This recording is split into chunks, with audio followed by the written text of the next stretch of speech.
ఆస్తి మొత్తం దేవాదాయ శాఖకి రాసిద్దాం అనుకుంటున్నాను నాన్న అని చెప్పేసి ఇంకా రూప అనడంతో ఇంకా అంబికకి పట్టరాని కోపం వస్తుంది. అయినా తమ్ముడు తను ఏదో చెప్తూ ఉంటే నువ్వేంటి అలాగే సరే అని నమ్ముతూ ఉంటావు. అయినా రూప చిన్నది, అసలు ఏం మాట్లాడాలో కూడా తనకి అర్థం కాదు.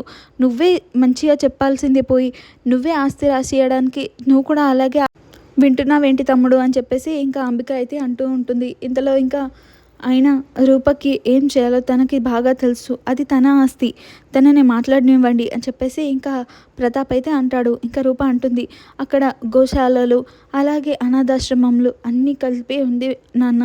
ఆ దేవాదాయ శాఖకి రాసిస్తే నాకంతా మంచి జరుగుతుందని నేను నమ్ముతున్నాను నాన్న. అయినా నా తదానంతరం కదా నేను అంటుంది. ఏం పర్లేదు నాన్న, ఒప్పుకోండి అని చెప్పేసి రూప అయితే అంటుంది. ఇంకా ప్రతాప్ కూడా అలాగే ఆలోచిస్తూ ఉంటాడు. ఇంతలో ఇంకా అప్పుడే వాళ్ళ అత్తయ్య గారు మళ్ళీ అంబిక లేచి, అయినా రూప నీకంతగా ఆస్తి వేరే వాళ్ళకి రాసిద్దాం అనుకుంటే అనాథలకి రాసివ్వు, అలాగే పేదవాళ్ళకి రాసివ్వు, అంతేగాని దేవాదాయ శాఖకి అలా గోశాలకి రాసిస్తానంటున్నావేంటి, నీకేమైనా మతిపోయిందా అని చెప్పేసి మళ్ళీ అంబిక అంటుంది. అన్నాక ఇంకా అయినా అక్కడ వాళ్ళందరూ బాగుపడతారు నాన్న, నేను నీకు చెప్తున్నాను కదా, నాకంతా మంచి జరుగుతుందని నేను నమ్ముతున్నాను. అక్కడ వాళ్ళకి ఇస్తే అక్కడ నుంచి అనాథాశ్రమం కూడా వెళ్తుంది నాన్న. అయినా పేదవాళ్ళకి ఇస్తే పేదవాళ్ళు ధనవంతులు అవుతారో లేదో తెలియదు, కానీ నేను ఈ దేవాదాయ శాఖకి ఇస్తే ఇక్కడ నుంచి చాలామంది బాగుపడతారు, అలాగే మూగజీవులు కూడా బాగుపడతారు. అందుకనే నేను దేవాదాయ శాఖకే ఇద్దాం అనుకుంటున్నాను అత్తయ్య అని చెప్పేసి ఇంకా రూప అనడంతో తను ఏమనకుండా అంబిక సైలెంట్గా కూర్చుండిపోతుంది. ఇంకా దీపక్ అంటాడు, ఏంటి మామ్ నువ్వు కూడా రూప అంటే నువ్వు కూడా పేదవాళ్ళకి రాసి ఇవ్వమని నువ్వు కూడా ఎంకరేజ్ చేస్తున్నావు ఏంటి అని చెప్తే, ఆ పేదవాళ్ళకి రాసిస్తే ఎలాగైనా సరే రేపు మనం తీసుకోవచ్చురా, అదే దేవాదాయ శాఖకి రాసిస్తే మనం తీసుకోలేము అని చెప్పేసి అంబిక అయితే అంటుంది. ఇంకా ప్రతాప్ కూడా అంటాడు, సరే అమ్మా నీ ఇష్టం, నువ్వు ఇంతలా చెప్తున్నావు కాబట్టి, నీ తదనంతరం అంటున్నావు కాబట్టి సరే నీ ఇష్టం, నువ్వు ఎలా చెప్తే అలా చేస్తాను అని చెప్పేసి అనడంతో ఇంకా రూప సంతోషపడిపోతూ ఉంటుంది. అలాగే నా పేరు మీద ఉన్న ఆస్తి కూడా నేను కూడా దేవాదాయ శాఖకి రాసిద్దాం అనుకుంటున్నానమ్మా అని చెప్పగానే ఒక్కసారిగా అంబిక దీపక్ అలాగే షాక్ అయిపోతూ ఉంటారు.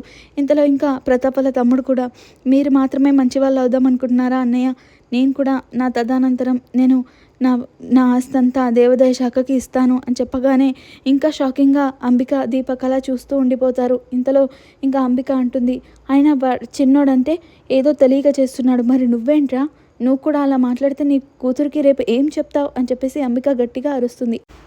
తన భర్త చాలా మంచివాడు, తనని బాగా చూసుకుంటాడు, ఇప్పటికే మాకు ఒక్క కాల్ కూడా చేయలేదు, మా కోసం రాలేదు అంటే వాడు ఎంత బాగా చూసుకుంటున్నాడో మేము అర్థం చేసుకోగలుగుతాం. నా కూతుర్ని వాడు బాగా బతికిస్తారు, వాళ్ళ మీద మాకు ఎలాంటి బాధ లేదు. అందుకే నా కూతురు అయినా ఆస్తి గురించి ఎప్పుడూ నా గడప తొక్కదు, అందుకే మేము సంతోషంగా దేవాదాయ శాఖకి ఇద్దాం అనుకుంటున్నాం అని చెప్పగానే ఇంకా అంబిక ఏమీ అనలేక సైలెంట్గా ఉండిపోతుంది.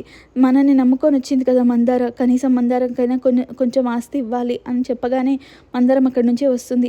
అయ్యా నేను మీ నీడలో పెరిగిన దాన్ని, మీకోసం పెరిగిన దాన్ని, నాకు అవన్నీ వద్దు, నేను మీ నీడలోనే నడుస్తాను, మీ బాటలోనే నేను కూడా నడుస్తాను, నేను కూడా నా ఆస్తి నా పేరు మీద ఏ ఆస్తి రాస్తున్నా అది కూడా నేను దేవాదాయ శాఖకి ఇస్తాను అని చెప్పేసరికి అంబిక దీపక్ ఇద్దరు ఇంకా ఏమీ అనలేక సైలెంట్గా ఉండిపోతారు. ఆఖరికి మందరం కూడా వాళ్ళలో కలిసిపోయింది ఏంటా అని చెప్పేసి అనుకుంటూ ఉంటారు. అందరికీ ఇద్దామనుకున్నాడు, కానీ నా తమ్ముడు చూసావా కనీసం నాకు ఒక్కసారి కూడా నా గురించి ఆలోచించట్లేదు అని చెప్పి ఇంకా అంబిక కోపంతో రగిలిపోతూ ఉంటుంది. ఇంతలో ఇంకా రాజు రూప నవ్వుతూ ఉంటారు. ఇంకా కోపంతో పట్టరాని కోపంతో అంబిక దీపక్ ఇద్దరు లోపలికి వెళ్ళిపోతారు. చూసేవారా ఎంతకి తెగించారో అని చెప్పేసి అనుకుంటూ ఉంటారు. ఆస్తి మొత్తం ఇలా రాసిస్తామని అలా పోటీ పడుతున్నారు ఏంటమ్మా, అసలు నైట్ మనం చదరంగం గురించి మాట్లాడకపోయినంటే వాళ్ళకి ఆలోచన వచ్చేదే కాదు, మన వల్లే ఇదంతా వాళ్ళు చేస్తున్నారు, అసలు ఇంత దిగజారుతారని అస్సలు అనుకోలేదు, చెక్ పెట్టేశారేంటమ్మా, వీళ్ళందరినీ చంపేయాలన్నంత కోపం వస్తుంది, వీళ్ళని మాత్రం విడిచిపెట్టొద్దు అని చెప్పేసి అనుకుంటూ ఉంటారు. రేపు చండీయాగం జరిగాక కదా ఇదంతా చేసేది, చండీయాగం కాకముందే వీళ్ళని చంపేయాలి అని చెప్పేసి ఇంకా కోపంతో అలా రగిలిపోతూ ఉంటారు. చండీయాగం జరుగుతుందో లేదో తెలియదు, కానీ వీళ్ళు మాత్రం నా చేతిలో చావడం ఖాయం అని చెప్పేసి దీపక్ అనుకుంటూ ఉంటాడు. ఇంతలో ఇంకా రూప రాజు రాజు అక్కడికి వస్తారు. వచ్చి చూసారా, మీరే చదరంగం ఆడదాం అనుకుంటున్నారు, కానీ చదరంగం స్టార్ట్ కాకముందే నేను చెక్ పెట్టేశాను. ఇప్పుడు మా నాన్న ఖచ్చితంగా మీకోసం బతికే ఉండాలి. మీకు ఎటువంటి ఆధారం లేదు. మా ఆస్తి మొత్తం రేపు దేవాదాయ శాఖకి వెళ్ళిపోతుంది. ఇప్పుడు మీకు మా ఇంట్లో మా నాన్నని చనిపేస్తే కూడా మీకు నిలువెత్తు నీడ కూడా ఉండదు.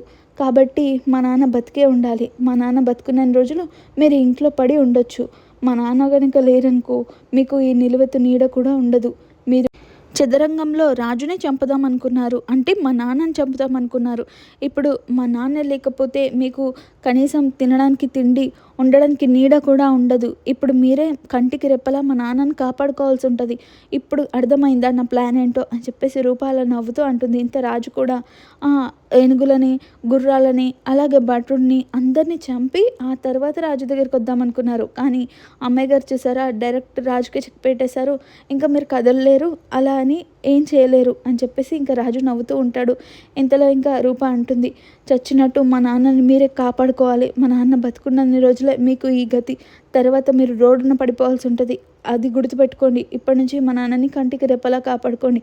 ఆ చెత్త మా ఆలోచనలన్నీ వదిలేయండి అని చెప్పేసి ఇంకా రూప అంటుంది. అన్నాక రేపు యాగం పూర్తి కాగానే మీ ఆశలన్నీ అడి ఆశలు అయిపోతాయి, చూస్తూ ఉండండి అని చెప్పేసి అక్కడి నుంచి వెళ్ళిపోతుంది. ఇంకా నైట్లో రూపరాజు ఇద్దరు మాట్లాడుకుంటూ ఉంటారు. బంటుని ఎలాగైనా సరే నాన్నకి చూయించాలి, నాన్నతో మాట్లాడించాలి అని చెప్పేసి మాట్లాడుకుంటూ ఉంటారు. అవును, రేపు నాన్నకి బంటుని గురించి మాట్లాడదాం, పరిచయం చేద్దాం, నాన్నకి జరిగిందంతా చెప్దాం అని చెప్పేసి ఇంకా ఇద్దరు మాట్లాడుకుంటూ ఉంటే ఇంకా దీపక్, అంబిక ఎలాగైనా సరే ఆ బంటిని మాత్రం మా తమ్ముడికి కలవనివ్వకూడదు. ఒకవేళ ఆ బంటి కనుక వాళ్ళకి కలిసిపోతే ఖచ్చితంగా మనం వేసిన ప్లాను, మనం అప్పుడు చనిపోయాడని చెప్పిన మాటలన్నీ బయటికి వస్తాయి. అప్పుడు ఖచ్చితంగా ప్రతాప్ గారు మనని బతకనివ్వరు, మామయ్య బతకనివ్వడు. ఎలాగైనా సరే వాళ్ళిద్దరు కరవకుండా చేయాలి. అలాగే చండీ యాగం పూర్తయ్యాకే కదా ఆస్తి రాసిస్తారు. ఈ చండీ యాగం పూర్తి కాకముందే వీళ్ళని చంపేయాలి. రూపాన్ని చంపేస్తే ఖచ్చితంగా మామయ్య కూడా దిక్కులేని చావు చేస్తాడు. అదే మామయ్యని చంపి రూపాన్ని బతికిస్తే రూప కావాలని తన ఆస్తి ఎక్కువ ఉంది కాబట్టి తన ఎత్తుకి పై ఎత్తులు వేస్తుంది. అందుకే రూపాన్ని ఫస్ట్ చంపేద్దామమ్మా అని చెప్తే సరేరా రూపాన్ని చంపేద్దామని చెప్పేసి ఇంకా ఇద్దరు అలా మాట్లాడుకుంటూ ఉంటారు. ఇంతలో గుడికి వెళ్తారు.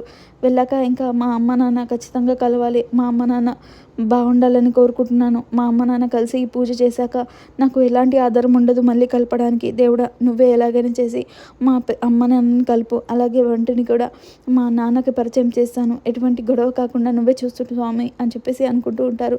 ఇంతలో ఇక దీపక్, అంబిక ఇద్దరు మన ప్లాన్ అయితే రెడీగా ఉంది, మనం ఖచ్చితంగా వీళ్ళ మీదకి అమలు చేయాలి, ఎలాగైనా సరే ఈరోజు రూపాన్ని చంపేయాలని చెప్పేసి ఆలోచనలో ఉంటారు.